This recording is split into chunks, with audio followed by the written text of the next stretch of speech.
नमस्कार दोस्तों, मैं MS Verma YouTube channel crime diaries 9 पर जो है एक आज अनोखी क्राइम की स्टोरी लेकर के आपके सामने उपस्थित है। तो जिन लोगों ने हमारे क्राइम डायरीज 9 चैनल को अभी तक सब्सक्राइब नहीं किया है, उनसे एक आरजू है, विनती है कि आप लोग जो हमारे क्राइम डायरीज 9 चैनल को सब्सक्राइब अवश्य कर लीजिएगा। आपके सब्सक्राइब और लाइक कमेंट करने से जो है हमें एक उत्साह मिलता है, एक ऊर्जा मिलती है, तभी हम जो है नई कहानी लेकर के आपके सामने उपस्थित हो पाता हूं। तो आज की जो कहानी है वो जो कहानी है स्टेट बिहार से होती है। आज की कहानी बिहार जो राज्य है उसमें एक जिला पड़ता है, उस जिले का नाम होता है नवादा। और उस जो नवादा जिला है उसमें एक थाना पड़ता है, उस थाने का नाम जो है मुफस्सिल होता है। थाना मुफस्सिल है और मुफस्सिल थाना जो पड़ता है उसके क्षेत्र के अंतर्गत ये जो गांव पड़ता है उस गांव का नाम होता है गुरमा। गुरमा गांव में सीताराम जो है एक शख्स रहा करते हैं और उनका सबसे बड़ा बेटा जो है उसका नाम जो है मुन्ना लाल हुआ करता है। मुन्ना लाल कम पढ़ा लिखा व्यक्ति जरूर है, मगर उसमें जो है कंप्यूटर कितना दिमाग रखता है। और मुन्ना लाल जो है सर्विस के वास्ते जो है बाहर चला जाता है। और जब उसके पिताजी पूछते हैं कि बेटा तुम कहाँ काम कर रहे हो, तो वो जो है बताता है कि हम जो है किसी फैक्ट्री में काम कर रहे हैं और किसी मैनेजर के नीचे काम कर रहे हैं। इस तरह से ये अपने उनको पिताजी को बता देता है कि हम यहाँ काम कर रहे हैं, मगर ये काम नहीं कर रहा होता है। दोस्तों, ये राजस्थान में एक जगह पड़ती है, उस जगह का नाम होता है मेवाड़। मेवाड़ में जो है वहां पर एक जो लड़का है, जो मेवाड़ में एक और कोई वहां लड़का है, इसे जो है बड़ी अच्छी एक जो है ट्रेनिंग देता है और ऐप बनाता है। और जो ट्रेनिंग देने के बाद जब उसमें वो मास्टरमाइंड हो जाता है तो उस जगह को वो छोड़ करके जो है अब वो अपने गांव आ जाता है। अब ये जो गांव गुरमा है उस गांव से लगभग 2 किलोमीटर दूर जंगल झाड़ी के बीच में जो है एक खेत में 2 मंजिला मकान बना हुआ होता है। और वहां पर जो है देश का सबसे अनोखा कॉल सेंटर चल रहा है।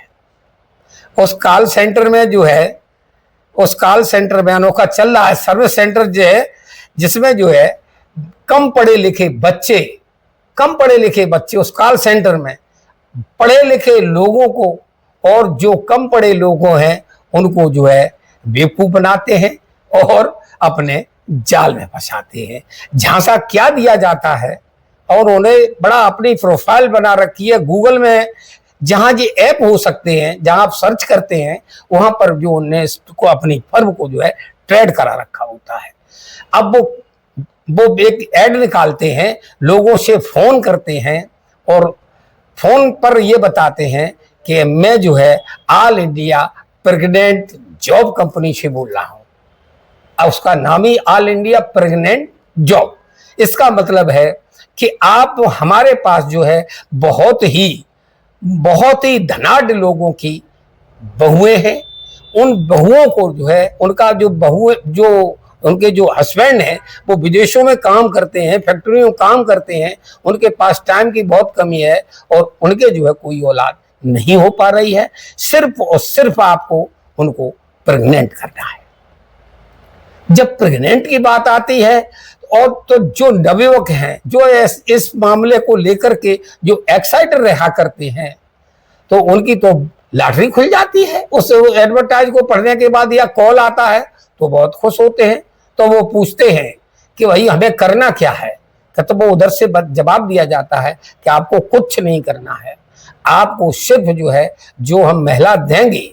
और वो कई महिलाओं के फोटो भी भेजते हैं, उसमें ये ऑप्शन नहीं है इसी को करना है, आप उसमें से चूज कर लीजिए जो आपको सुंदर लगे, जो आपको अच्छी लगे, जिससे आपका मैच खा रहा हो, उस लड़की को आप चूज कर लीजिए, उस बहू को आप चूज कर लीजिए और वो आपको बहू दे दी जाएगी, आपको कमरे में बंद कर दिया जाएगा। यानी सारा रहन सहन का भी खर्चा जो है, होटल का खर्चा, जहां आप ठहरेंगे वो सारा खर्चा ये हमारी कंपनी वहन करेगी। एक और उसमें शर्त है कि अगर किसी तरह से आप इस काम में सफल नहीं होते हैं, यानी आप प्रेग्नेंट नहीं कर पाते हैं, तो आपको फिर भी आपको 50,000 रुपया जो है आपको बतौर मुआवजा दिया जाएगा। आप हल्दी लगे ने फटकरी रंग चोखा है, तो कई लोग जो है इसके जाल में फंसते हैं। और इनका जो जाल है वो 10 स्टेटों में फैला हुआ होता है, और उस 10 स्टेटों में जो है उसमें दिल्ली है, बंबई है, यूपी है, बिहार, खुद बिहार है, पंजाब है, हरियाणा है। इस तरह से ये 10 राज्यों में इनका जाल फैला हुआ होता है, और 10 जिलों में 10,000 लोग इनकी जाल में फंस जाते हैं।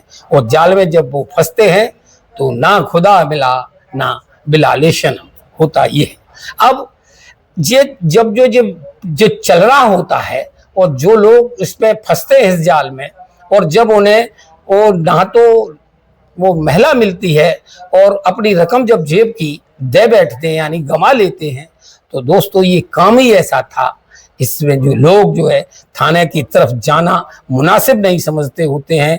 क्यों कि आप क्या करने गए थे, पुलिस वाला पूछेगा, नाम पता पूछेगा कि साहब हम प्रेग्नेंट महिला करने गए थे, तो उस जो नाक कट रही है खानदान परिवार की, तो वो किसी को बताते भी नहीं है और वो चुपचाप शरण मतलब रह जाते हैं।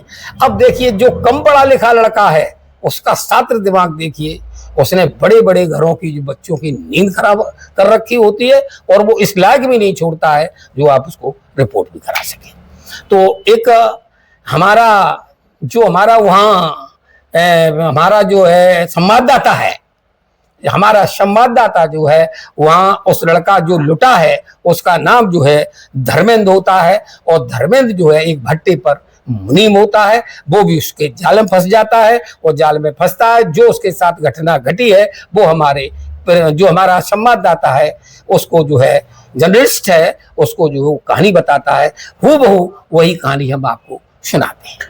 अब धर्मेंद्र के पास एक कॉल आती है, उस कॉल पर जो है ये कहा जाता है कि मैं ऑल इंडिया प्रेग्नेंट जॉब से आप फैक्ट्री से यानी कंपनी से बोल रहा हूँ।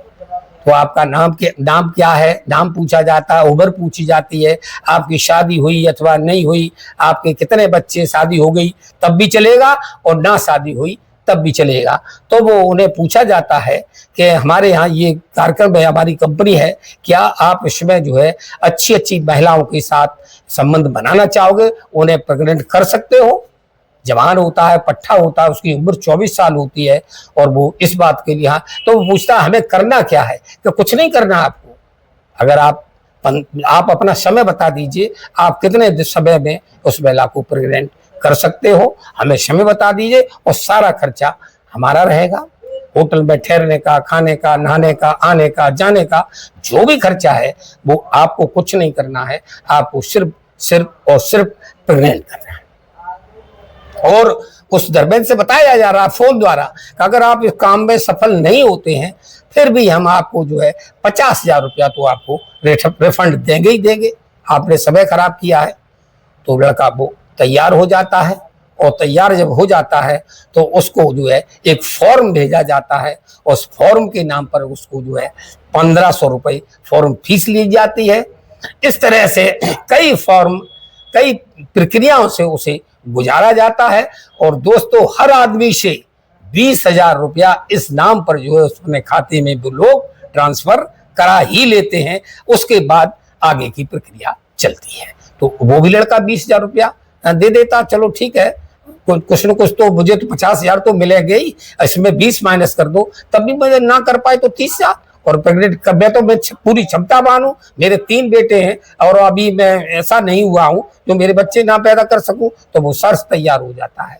जब तैयार हो जाता है कम से कम ये 1 हफ्ता ये वार्तालाप चलती है, उन्हें फोटो दिखाए जाते हैं, और जिस फोटो को वो दिखाया जाता है उसी महिला को लेकर के वो लोग उस कार में आते हैं। और जो लड़का जो सुभाष है वो जहानाबाद का रहने वाला होता है, बिहार का, और जो जहाँ ये कारखाना है जहाँ ये जिसे रुकना होता है वो जिला नवादा पड़ता है। तो वो स्टेशन पे आता है। जब ये नवादा उतरते हैं स्टेशन से तो फिर फोन पे लगाया जाता है, फोन पे वो संपर्क में आते और उस महिला के अलावा 4-6 लोग गाड़ी में और बैठे होते हैं। अब वो आ जाते हैं, वो जो लड़की जिसको जो महिला है जिसको प्रेग्नेंट करना है उस फोटो से उसका मैच कराया जाता है। और वो लड़की जो महिला आई थी वो पूरा ब्यूटी पार्लर से आई थी, 16 श्रृंगार बताते हैं, 16 श्रृंगार थे, मृगनयनी थी, लिपस्टिक भी लगी हुई थी, तमाम क्या महिलाओं का वर्णन कर, रूप का वर्णन, एक तरह से वो अप्सरा थी, सुंदरी थी। तो वो लड़का देखता है तो उसको पसंद भी कर लेता, बोला ठीक है। अब उसको गाड़ी में बैठाला जाता है। जैसे ही उसे गाड़ी में बैठाला जाता है, आगे जाकर के जो है उस गाड़ी को रोक देते हैं वे लोग और वो कहते हैं कि मुझे जो कुछ तंबाकू वगैरह लेनी है मुझे ये और ले लेने दो, फिर हम चलते हैं। गाड़ी रुकती है, वो लोग जो भी दशा पत्ता का जो भी सामान होता है, पानी की बोतल वगैरह होती है, वो लेते हैं और आकर के बैठ जाते हैं। और जो उसे आगे की सीट पे बैठाया जाता है उस पीछे जो 3-4 लोग और बैठे होते हैं। तो जैसे ही गाड़ी आगे बढ़ती है तो एक अंगोछा टाइप वो जो पट्टी होती है उसको पट्टी से उसको आंखें बांध दी जाती हैं, कंट्रोल कर लिया जाता है और उसके हाथ बांध दिए जाते हैं। ये कहानी सुना रहा है जो धर्मेंद्र है मुंशी भट्टे पर, वो पीड़ित है, वो मेरे संवाददाता को ये कहानी सुना रहा, मेरे साथ ही घटना घटी। और हमें अब ये पता नहीं है कि हमें किस कमरे में रखा गया, किस होटल में रखा गया, किस जगह से लाया गया, किस जगह से मुझे कहाँ छोड़ा गया है। मुझे कमरे में बंद कर दिया जाता है और जब वो लोग आते हैं तो उसका जो हेड है वो हेड कहता है यही फंसा था, बहुत अच्छा है, इसको बहुत सेक्स की जरूरत है, बहुत सेक्सुअल है ये लड़का, इसको दर्शन कराते हैं। और दर्शन कहाँ कराते हैं, उसको भूखा प्यासा रखा जाता है, पहले उसकी भराई दी जाती है, उसकी पिटाई की जाती है और उससे अपने फोन जो उसके पास होता है उसको कहा जाता है कि अपने माता से, अपने पिता से या अपनी पत्नी से बात करिए और कहिए कि आपका जो है हमारा अपहरण कर लिया गया है और अपहरण के बदले में जो है हमें 10 लाख रुपया आपसे चाहिए होगा।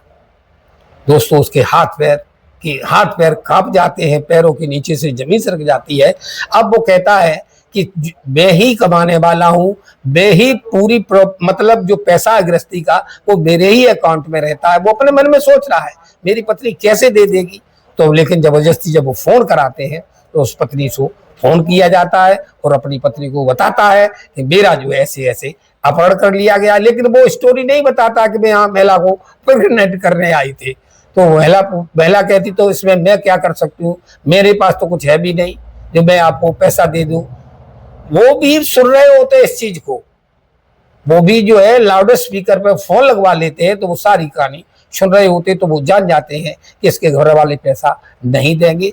तो दोस्तों अब इससे कहा जाता है या आप व्यवस्था कर रहे हो अथवा नहीं कर रहे हो, अब हम आपको सरसरी जाने ही नहीं देंगे।